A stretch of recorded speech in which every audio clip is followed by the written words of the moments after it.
नमस्कार दोस्तों, कैसे हैं आप लोग।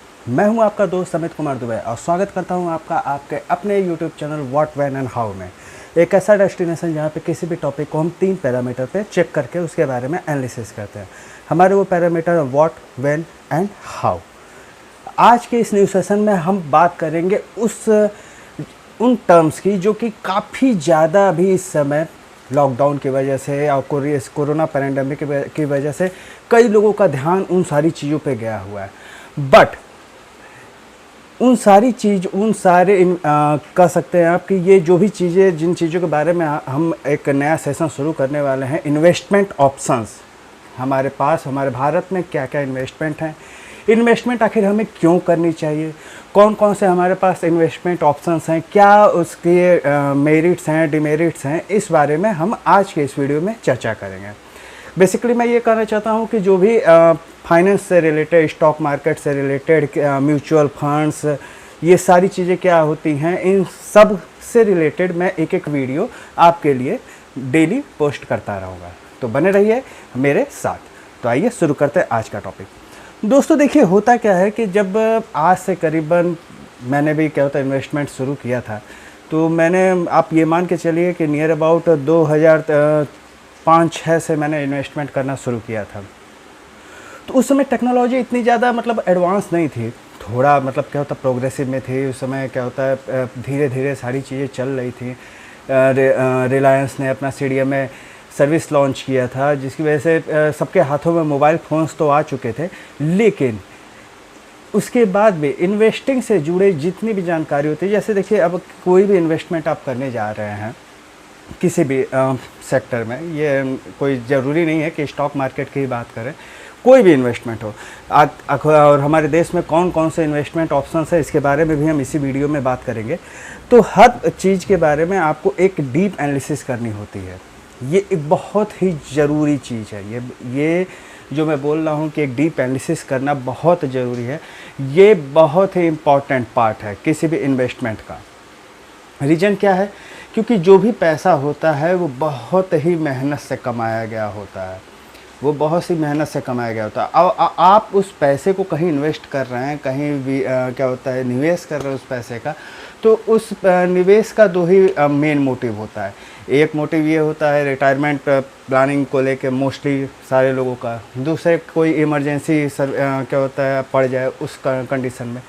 तो कम से कम हमारे जो पास हमारा जो इन्वेस्टमेंट है वो इस लायक रहे कि हाँ, ज़रूरत पड़ने पे वो हमारे क्या होता है इमरजेंसी के तौर पर, इमरजेंसी में हमारे काम आ सके। और दूसरी चीज़, अगर हम रिटायरमेंट के पॉइंट ऑफ व्यू से कर रहे हैं तो रिटायरमेंट में भी कई हमारे क्या होता है, जो हमारे खर्चे अभी प्रेजेंट में चल रहे हैं, नियर अबाउट सीधी सी बात है कि रिटायरमेंट के बाद भी हमारे वो खर्चे लगभग नियर अबाउट वही रहेंगे, थोड़ा बहुत कम बेसी हो सकता है। तो कम से कम हमारे उन खर्चों को कोप अप वो कर ले हमारा जो इन्वेस्टमेंट है, जो हमने सेविंग की हुई है। अब यहाँ पे दो मिथ लोगों के बीच में फैला हुआ है। वो मिथ ये है कि रिटायरमेंट की प्लानिंग कैसे करें हम। रिटायरमेंट की प्लानिंग तो क्या होता है नौकरी वाले करते हैं, बाकी जो बिजनेस हैं और ये जो भी इधर छोटी मोटी नौकरी करते हैं, प्राइवेट नौकरी करते हैं, वो कैसे अपने रिटायरमेंट गोल्स के लिए अप्रोच करें, किस सेक्टर में लगाएं। देखिए, आज के इस वीडियो में मैं आपको जितने भी पॉपुलर अल्टरनेटिव्स हैं इन्वेस्टमेंट्स के, उनके बारे में मैं बताऊंगा। किस में आपको इन्वेस्ट करना है ये टोटली डिसीजन आपका है।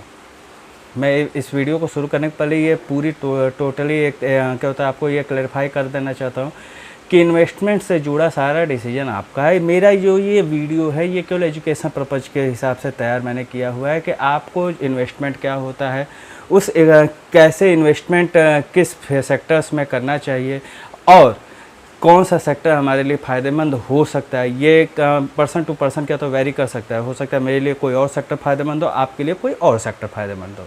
ठीक है, तो आइए शुरू करते हैं। देखिए दोस्तों, एक बहुत ही फेमस कोट है, wealth is not by saving, it's by compounding. Wealth is not by saving, it's by compounding. What does it means? इसका मतलब क्या है आखिर? देखिए, होता क्या है दोस्तों कि मैं आपको आज से करीबन आपके बचपने में ले चलता हूँ। आपके बचपने में जब आप पढ़ाई करते थे, छोटे से बच्चे रहे होंगे या कोई एक किसी भी क्लास तक पढ़ाई की हो आपने, वो डजेंट मैटर, वो मैटर नहीं करता।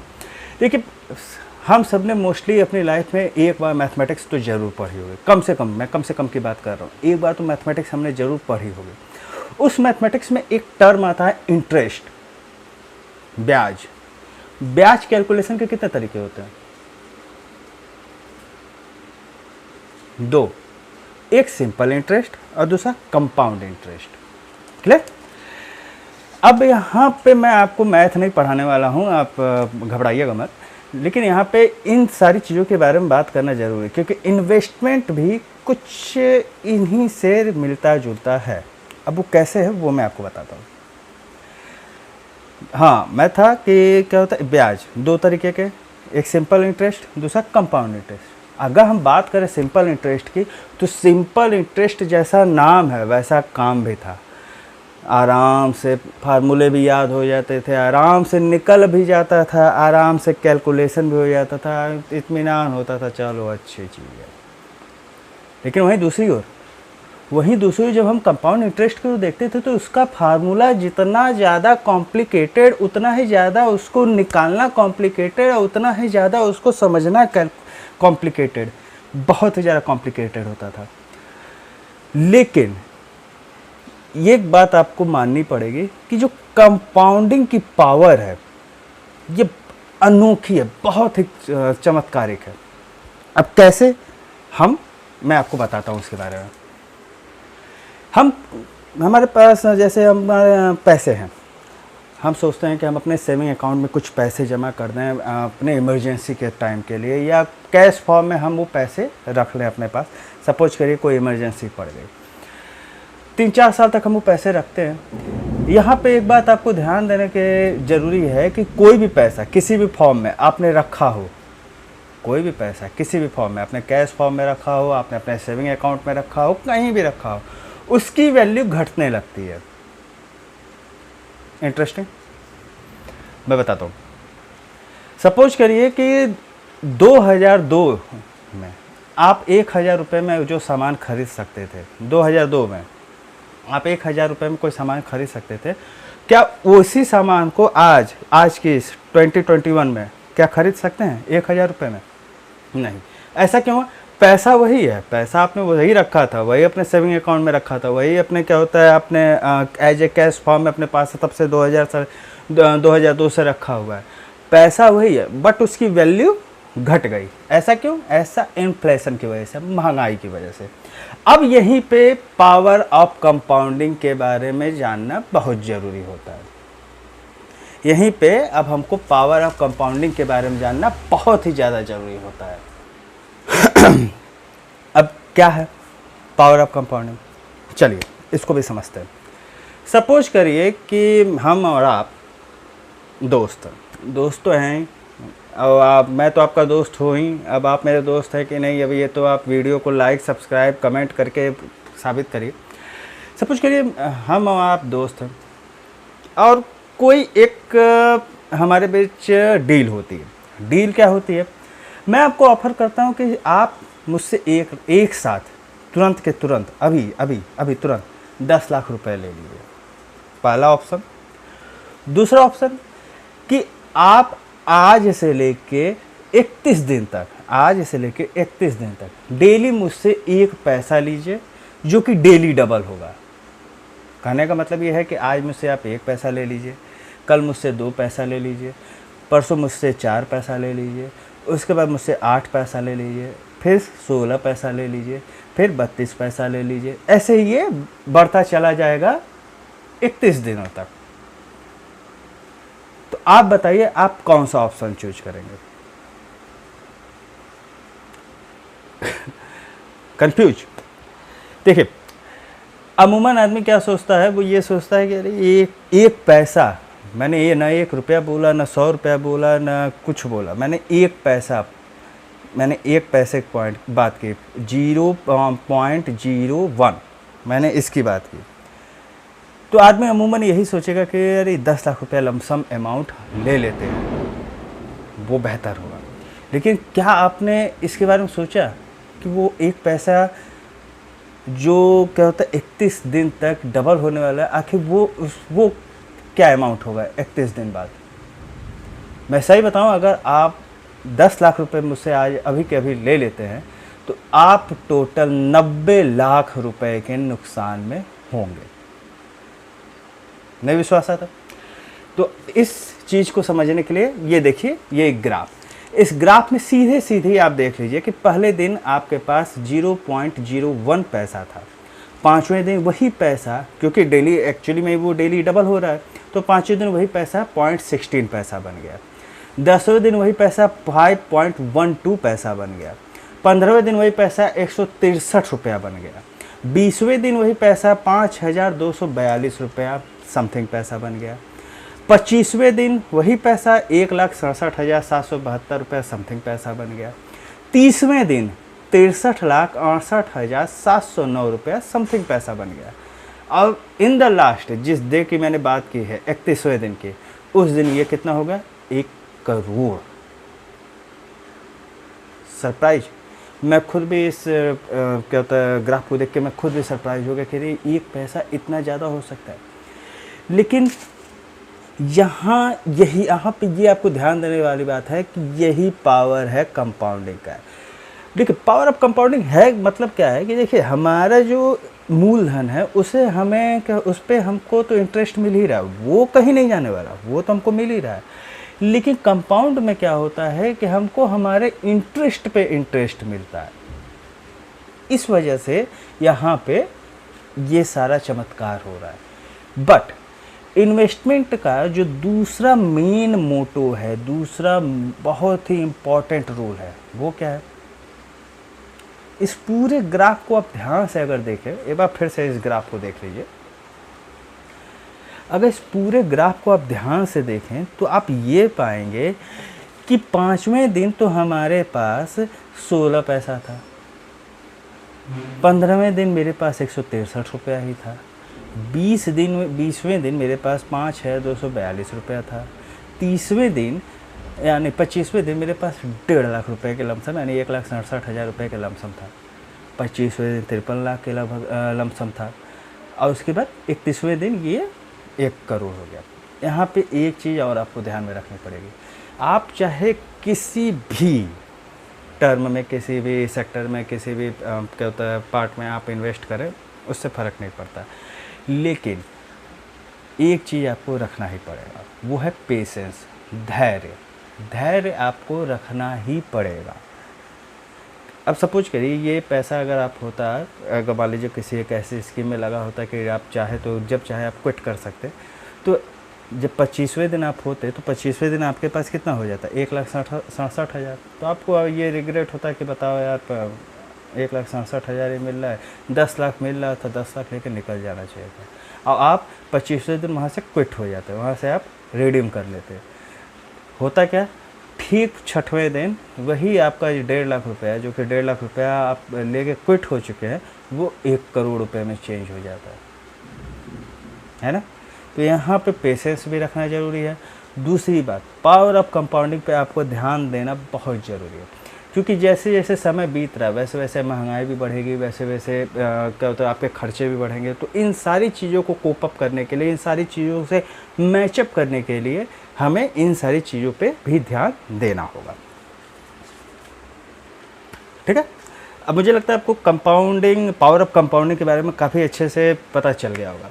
अब आप अगले कोई भी इन्वेस्टमेंट आप करने जाएंगे तो इसके बारे में एक बार ज़रूर ध्यान लगाएंगे। अब आइए बात करते हैं कुछ ऐसे फेमस इन्वेस्टमेंट ऑप्शंस के, हमारे देश में जो चलते हैं उनके बारे में। तो आइए शुरू करते हैं। देखिए, जो सबसे पहला फेमस इन्वेस्टमेंट ऑप्शन है जो हमारे देश में काफ़ी तेज़ी से प्रचलित है, मतलब अमूमन सभी लोग वहाँ पे इन्वेस्ट करते ही करते हैं, देखिए वो है एफडी, फिक्स डिपॉजिट। बहुत सारे लोग ऐसे हैं कि वो ये सोचते हैं एक लमसम अमाउंट, एक अच्छी खासी अमाउंट, वो क्या होता है फिक्स डिपॉजिट में क्या होता है सेव कर देते हैं, और मतलब फिक्स डिपॉजिट में पार्क कर देते हैं अपना वो पैसा। वो सोचते हैं कि उन्होंने अच्छा खासा इन्वेस्टमेंट कर दिया है जिसके बदले में उनको रिटर्न मिलेगा। लेकिन क्या वास्तविकता में ऐसा होता है? जी नहीं। देखिए, आज से 8, 9, 10 साल पहले सिचुएशन कुछ दूसरी थी। उस समय क्या होता है, वास्तविकता में बैंक से क्या होता है, इतने इंटरेस्ट रहते थे सॉरी 8 से 10% तक का इंटरेस्ट मिल जाता था। आज की डेट में क्या है कि आपको एफडी पे जो बैंक्स हैं वो मैक्सिमम 5% तक का इंटरेस्ट दे रहे हैं। सीनियर सिटीजन है और बाकी चीज़ों की बात करें तो वो 6 मान लीजिए आप, 6 6.5 चलिए 7 मान लीजिए। तो क्या वास्तविकता में एफडी जो है वो इन्वेस्टमेंट के पर्पज़ से बेहतर है? देखिए होता क्या है कि एफडी जो इन्वेस्टमेंट ऑप्शन है ये उन लोगों के लिए काफ़ी बेहतर है जो कि मतलब क्या होता है, रिस्क नहीं लेना चाहते अपने पैसे के साथ, क्योंकि यहाँ पे आपका पैसा एकदम सिक्योर होता है, कहीं डूबने वाला नहीं है। बट वहीं दूसरी अगर हम पॉइंट ऑफ इंटरेस्ट के हिसाब से सोचें कि इंटरेस्ट हमको क्या मिल रहा है, हमने इस पर कितना कमाया, तो उस हिसाब में कोई मतलब नहीं रह जाता। क्योंकि उसको ऐसे सोचिए कि सपोज करिए कि आज मैंने 12,000 रुपये किसी एक एफडी किया 5 साल के लिए, 5 साल बाद मुझे वो 16,000 रुपये मिलना है। अब रेट ऑफ इंटरेस्ट जो भी हो, लेकिन 5 साल बाद ये जो महंगाई है ये भी तो बढ़ी, यानी कि 5 साल बाद मुझे कोई फ़ायदा नहीं होने वाला है, क्योंकि महंगाई भी उसी हिसाब में बढ़ गई। आज अगर मैं चाय 10 रुपये का पी रहा हूँ तो 5 साल बाद वो 15 रुपये का हो जाएगा, तो वो कोप अप नहीं कर पाता है एफडी। और दूसरी एफडी जो है वो उस कंडीशन में है जब आपको अपने पैसे के साथ कोई भी खिलवाड़ नहीं करना है, उसको सिक्योर रखना है, तो उस कंडीशन में। दूसरे एफडी के साथ सबसे बड़ी प्रॉब्लम ये है कि अगर आपने मैच्योरिटी के पहले इसको रिडीम कर लिया तब तो आपने जो भी इंटरेस्ट कमाया धमाया था वो भी चला गया। जैसे मैंने आपको भी एक एग्जांपल दिया कि क्या होता है, 5 साल के लिए मैंने 12,000 रुपये की एफडी करवाई, जो कि 5 साल बाद मुझे 16,000 रुपये मिलने वाले थे। और अगर मैंने उसको तीसरे साल में ही उसको रिडीम कर लिया तो मतलब 12,000 तो मेरा जो है वो मिलेगा ही, और जो मेरा इंटरेस्ट जो मैंने 3 साल कमाया है वो भी चला जाएगा, वो मिलेगा कुछ नहीं। तो इसलिए एफडी जो है वो मुझे नहीं लगता कि आपके रिटायरमेंट गोल्स के लिए या क्या होता है किसी तरीके की अगर आप एम बना के अगर आप एफडी कर रहे हैं तो उनको कोप अप करने के लिए या उनको अचीव करने में वो आपकी कोई हेल्प कर पाएगा। यहाँ पे ये ध्यान देने वाली बात है कि पैसा सुरक्षित है बट रिटर्न नथिंग है, क्योंकि इन्फ्लेशन भी उसी हिसाब में बढ़ता चला जा रहा है। ये तो हुई उस पहले इन्वेस्टमेंट ऑप्शन की बात, एफडी फिक्स डिपॉजिट। अब आइए बढ़ते हैं दूसरे क्या होता है इन्वेस्टमेंट ऑप्शन के पास, जो कि है गोल्ड। एक मतलब बहुत ही मतलब चमत्कारिक तरीके से आपको पता है कि हमारे भारत में ऑल ओवर वर्ल्ड का जितना भी गोल्ड है उसका नियर अबाउट 13 से 14% हमारे देश की महिलाओं के पास है केवल पड़ा हुआ। तो अब लेकिन ये जो फिजिकल फॉर्म में गोल्ड है, अब इसके साथ प्रॉब्लम बहुत है। अब वो प्रॉब्लम क्या है? अब वो प्रॉब्लम ये है चोरी का डर, छिनैती का डर, गिर जाने का डर। दूसरे जब आप बनवाने जाएंगे तो उस समय मेकिंग चार्जेज प्लस जीएसटी, ये उसे और महंगा कर देती है भाई, मेकिंग चार्जेज प्लस जीएसटी। और एक जो सबसे बड़ा पॉइंट ऑफ व्यू है, अगर आप इन्वेस्टमेंट के पॉइंट ऑफ व्यू से देखें तो यहाँ पे कोई रेगुलर इनकम नहीं। रेगुलर इनकम मीन्स कि आपको मंथली कोई इंटरेस्ट नहीं मिलने वाला, एनुअली कोई इंटरेस्ट नहीं मिलने वाला फिजिकल गोल्ड में। तो यहाँ पे एक सवाल उठ के आता है कि क्या गोल्ड में इन्वेस्ट करने का तरीका क्यों लिखिए फिजिकल गोल्ड? जी नहीं। तो इन सारी समस्याओं को दूर करने के लिए, अब हाँ, ये फिजिकल गोल्ड के साथ एक सबसे बड़ा जो ड्रॉबैक ये है कि आप छोटे छोटे अमाउंट में इन्वेस्टमेंट नहीं कर सकते भैया। अगर आप ये सोचें कि 100 रुपये का, 50 रुपये का, 2 रुपये का, 5 रुपये का, जी हाँ, एक गोल्ड खरीद लें तो वो नहीं हो सकता। वो एक अच्छा खासा अमाउंट वो मांगता है, और दूसरे जो सारी चीज़ें डर लगा हुआ है वो अलग है। इसके बाद इन सारी चीज़ों को ख़त्म करने के लिए डिजिटल गोल्ड आया। अब डिजिटल गोल्ड क्या है भैया?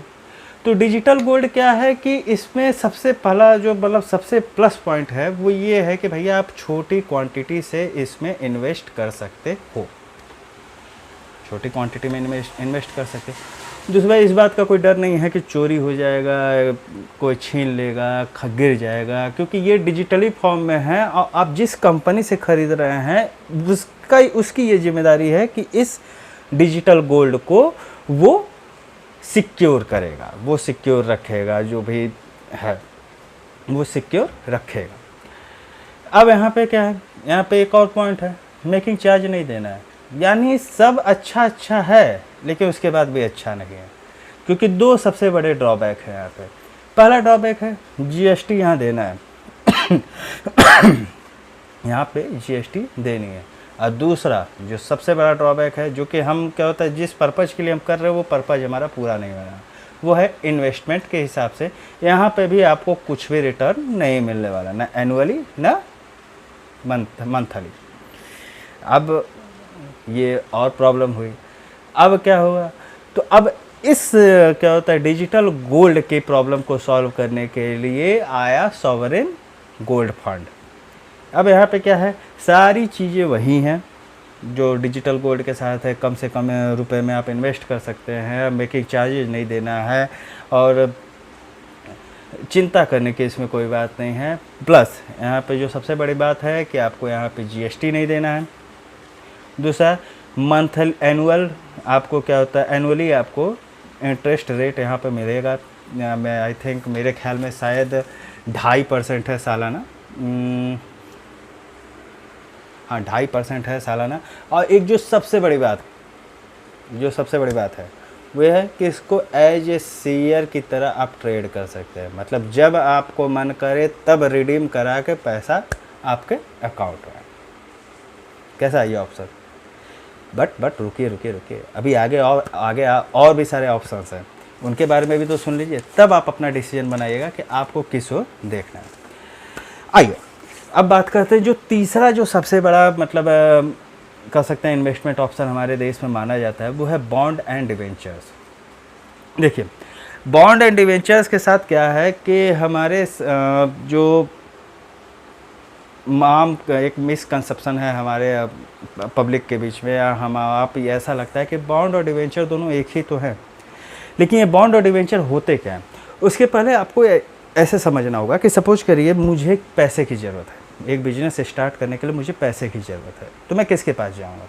ऑब्वियसली सी बात है, अपने पेरेंट्स के पास जाऊंगा, दोस्तों के पास जाऊंगा, रिश्तेदारों के पास जाऊंगा। अगर मुझे थोड़ा और पैसे की ज़रूरत है तो तब भी मैं इन्हीं लोगों के पास आऊँगा। लेकिन अगर मुझे और पैसों की ज़रूरत हुई तो फिर मैं किसी बैंक को अप्रोच करूँगा। लेकिन अगर मुझे करीबन 50,000 करोड़ रुपए की ज़रूरत हुई तो सीरीज बात है कि इसमें से कोई भी न माँ न बाप न भाई न दोस्त न बैंक, कोई भी मेरी हेल्प नहीं कर सकता। उस कंडीशन में क्या होगा कि मेरी जो कंपनी है, मैं जो भी कंपनी काम शुरू करने जा रहा हूँ, उसका आइडिया लोगों के सामने रिप्रेजेंट करूँगा। अगर लोगों को मेरा आइडिया पसंद आया तो वो मुझे पैसे देंगे, बट शर्त ये होगी कि वो इस पैसे के बदले में मेरी कंपनी में को ओनर रहेंगे। इसे ही शेयर कहते हैं। यहाँ पे क्या होगा कि मेरी जो हिस्सेदारी है वो मतलब क्या होता है बटेगी। मैं तो अपनी कंपनी का मालिक रहूँगा ही एक परसेंटेज के साथ, इसके अलावा और वो लोग भी मालिक रहेंगे जिन्होंने मेरी कंपनी में पैसा दिया। ये तो हुआ एक ऑप्शन, पैसे अगर मुझे चाहिए तो। दूसरा, अगर मैं ये नहीं चाहता कि मैं अपनी कंपनी के शेयर लोगों में आम पब्लिक में बांटूं, तब मेरे पास क्या ऑप्शन हो सकता है? उसी कंडीशन में ये बॉन्ड और डिवेंचर्स काम आते हैं। बॉन्ड और डिवेंचर्स के साथ सबसे बड़ा एक प्लस पॉइंट ये है कि बॉन्ड जो है वो सिक्योर्ड लोन्स होते हैं। मतलब ये आम पब्लिक को जारी किए जाते हैं और लेकिन इसके बदले में कुछ कोलैटरल रखा गया होता है। और वहीं डिवेंचर्स जो हैं ये सिक्योर्ड और अनसिक्योर्ड दोनों होते हैं। दोनों एक निश्चित समय के लिए लिए जाते हैं, ऐसा नहीं मतलब क्या होता ले लिया आप, दोनों एक निश्चित समय के लिए दिए जाते हैं। और दोनों पे ही एक क्या होता है सर्टेन क्या होता है कह सकते हैं आपकी certain rate of interest fix रहता है कि इतना मिलेगा ही मिलेगा एनुअली। अब अगर डिवेंचर्स की बात करें तो जैसा मैंने डिवेंचर्स को बताया कि वो ये दो टाइप के होते हैं, अनसिक्योर्ड और सिक्योर्ड। यहाँ पे अगर अनसिक्योर्ड की बात करें तो अनसिक्योर्ड को एक तरीके से आप पर्सनल लोन समझ लीजिए, जैसे पर्सनल लोन मिलता है। यहाँ पे क्या होता है कि रेट ऑफ इंटरेस्ट हाई तो होता है लेकिन रिस्क भी बहुत ज़्यादा होता है। जी हाँ, अगर इनफैक्ट अगर किसी वजह से अगर कंपनी जो है वो लिक्विडेट हो जाती है तो उस कंडीशन में जो सबसे पहला लिक्विडेशन के बाद जो कंपनी के एसेट्स को बेच के जो सबसे पहला पेमेंट होगा वो सबसे पहले बॉन्ड होल्डर्स को होगा। जिन्होंने बॉन्ड खरीदा है उनको पहला पेमेंट होगा, उसके बाद सिक्योर्ड डिवेंचर्स वालों को पेमेंट किया जाएगा, तब उसके बाद लास्ट में अनसिक्योर्ड डिवेंचर्स वालों को पेमेंट होगा। क्लियर? मुझे लगता है कि बॉन्ड एंड डिवेंचर्स के बारे में जितनी जानकारी आपको होनी चाहिए वो मैंने आपको बता दी।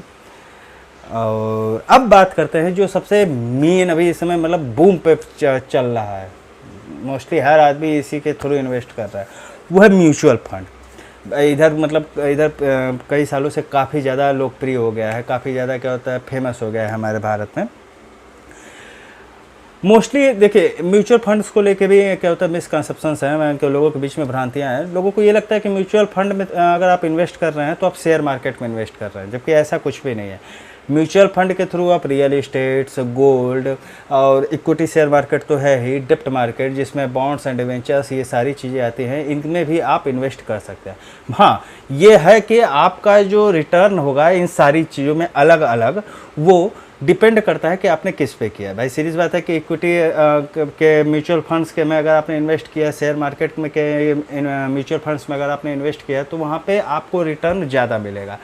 इम्पैक्ट ऑफ कंपैरिजन ऑफ बाकी जो भी रियल इस्टेट, गोल्ड या इन सारी चीज़ों में जो भी आपने म्यूचुअल फंड के थ्रू इन्वेस्ट किया।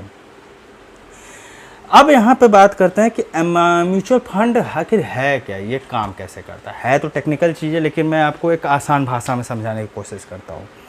सपोज करिए आपके पास 20,000 रुपये है ठीक है, और आप एक मतलब इंडिविजुअली या तो खुद डायरेक्ट या तो किसी फाइनेंशियल एडवाइज़र की हेल्प के साथ आप इक्विटी बाज़ार में इन्वेस्ट करना चाहते हैं। और सपोज करिए कि फाइनेंशियल एडवाइज़र ने आपको ही एक XYZ कंपनी का शेयर पसंद आता है, आपने पूरा एनालिसिस कर लिया, पूरा उसका हिस्ट्री, जियोग्राफी सब आपने कैलकुलेट कर लिया, आपको लगा मुझे ये शेयर लेना चाहिए, लेकिन उस कंपनी के शेयर्स का दाम है 50,000 रुपये।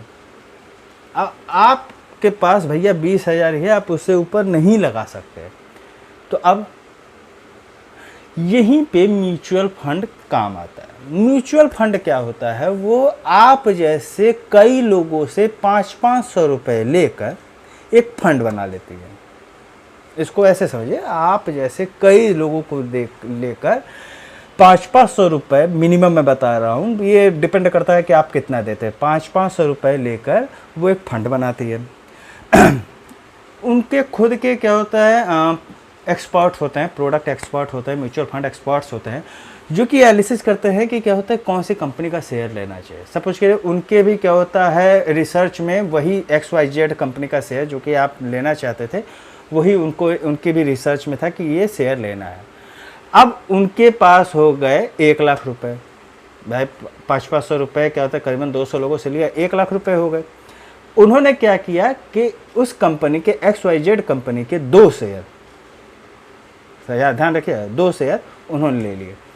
अब यहाँ पे आपके मन में आएगा कि भैया हमसे तो 500 रुपया लिया, टोटल आदमी 200 हैं और शेयर इसने लिया है 2 ही, तो इसको स्प्लिट कैसे करेगा, कैसे हमको हमारा हिस्सा कैसे मिलेगा।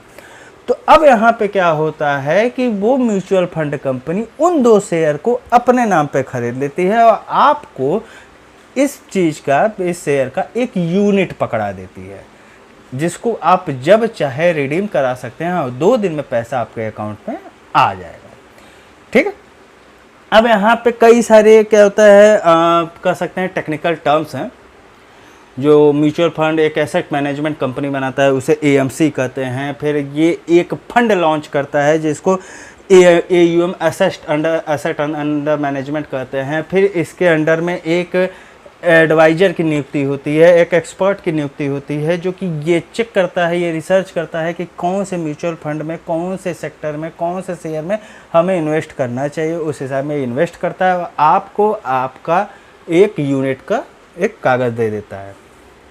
अब यहाँ पे ये आता है कि भाई आखिर ये तो टेक्निकल ये हो गया, ये सारी चीज़ें मेरे ख्याल में आप समझ गए होंगे, जितना समझने लायक है कि आपको एक यूनिट मिल जाएगा।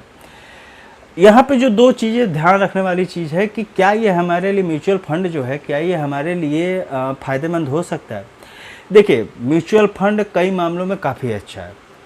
वो ऐसे कि सपोज करिए कि आप किसी एक ऐसी कंपनी के शेयर खरीदना चाहते हैं, सपोज करिए मैं एग्जांपल ले रहा हूँ, एमआरएफ की कंपनी के शेयर खरीदना चाहते हैं। एमआरएफ कंपनी का शेयर का एक शेयर का दाम ही 80,000 90,000 रुपये चल रहा हो। इसको मतलब इसको तुरंत मिलाने मत लगेगा, हो सकता है ऊपर नीचे दाएँ बाएँ कुछ भी हो। आपके पास 50,000 रुपये ही हो या 10,000 रुपये ही हो, तो भाई आप तो एमआरएफ कंपनी का शेयर नहीं ले सकते। आपके मन में इच्छा है कि मुझे एमआरएफ कंपनी का शेयर लेना है, यहीं पे म्यूचुअल फंड काम आता है। वो आपके छोटे छोटे इन्वेस्टमेंट को मतलब बड़ी बड़ी कंपनी में मतलब डाइवर्सिफाई कर देता है, वो फैला देता है। आप क्या होता है, आपके इन्वेस्टमेंट को क्या होता है, कह दीजिए आपकी डाइवर्सिफाई कर देता है।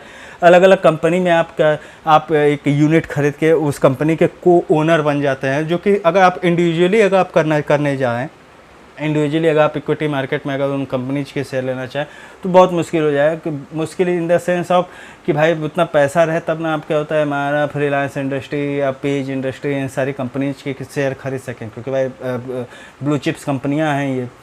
भाई अब उतना पैसा हो, ऑलरेडी ये अपने हाई पे चल रही हैं, तो अब उतना पैसा हो तब तो ये म्यूचुअल फंड जो है हमें ये इस बात की क्या होता है एक फैसिलिटी देता है कि हम हर कंपनी में, हर सेक्टर के कंपनी में, हर क्या होता है तरीके की कंपनी में इन्वेस्ट कर सकें और वहाँ उस कंपनी के एक को ओनर बन सकें।